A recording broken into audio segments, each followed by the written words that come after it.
Türkiye Respublikasındагы Кыргыз достук жана маданият коомунун жетекчиси Айбек Сарыгулов азыр жанымда турат. Ал дагы фестивалга келип катышып отурат. Айбек байке, айтсаңыз, фестиваль кандай өтүп жатат? Фестиваль жакшы өтүп жатат деп айтабыз. Жакшы биз коомубуз катары, Кыргызстан достук жана маданият коому катары бул жылы биринчи жолу келип катышып атабыз. Бул фестивалга биз жардамыбызды берип, организатор болгон эки коом бар, ошолорго өзүбүздүн жардамыбызды берип, бул боз үйлөрдү алып келгенбиз. Ушул жерде 3 боз үй Кыргызстандан келди. Ушулар тигип Кыргызстандын маданиятын таанытайлы, кыргыз элин дагы жакшыраак көрсүн, кыргыздын желегин койдук, ушундай бир таанытып жакшы таанытайлы деп аракет кылып атабыз. Анча иш аракеттерди жасапсыздар. Фестивалда кандай оюндар ойнонду, кандай нерселер болду? Фестивалда бул жерде айылдын өзүнүн көрдүңүздөр, өзлөрүнүн даярдаган концерти болду, чакан концерти. Кыргызстандан келген санатчыларыбыз бар, эл шайырлар группу бар, филармониянын. Алар келип концертин коюшту. Азыр дагы кечкурун дагы концерт уланат. Кыргыз оюндары болду, ат оюндары болду. Жакшы өтүп атат деп ойлойбуз. Мындан дагы жакшы болсун деп ойлойбуз. Жылыга өтүп атыптыр. Бул 10-чусу экен. Биз мындан кийинкилерине дайым кошулуп, дагы да жакшы кылайлы. Кыргызстандан мындан кийин боз үйлөр артисттер эле эмес, мындан кийин башка элдер да келсин. Бул жерде негизи түбү бул айыл улуп амирликтер өзү Алайдан келгендер экен.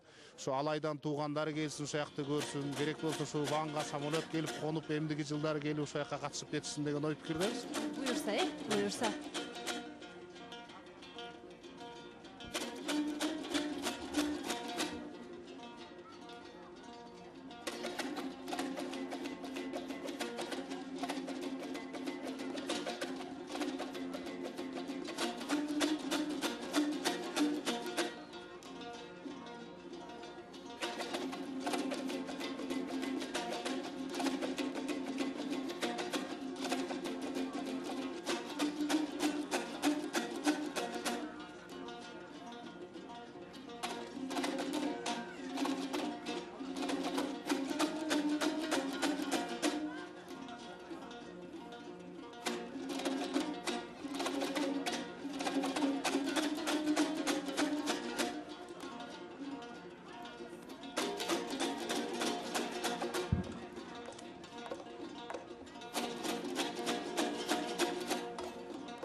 Ушул Улуу Памир айылына келип отурабыз. Эми коомдун имаратына кирдик. Бул жерде дастаркондор жайылып, кыргыз тамактары, мондай боорсоктор бүт баары жасалып, дастарконго салынып, эми меймандарды күтүп отурушат экен. Жанымда азыр Кыргызстандан келген эл шайырлары тобунун жетекчиси Мурадил байке отурат. Мурадил байкеден бир-эки сөз сурап, эми ошол фестиваль тууралуу ойлоруңузду сурап койсок.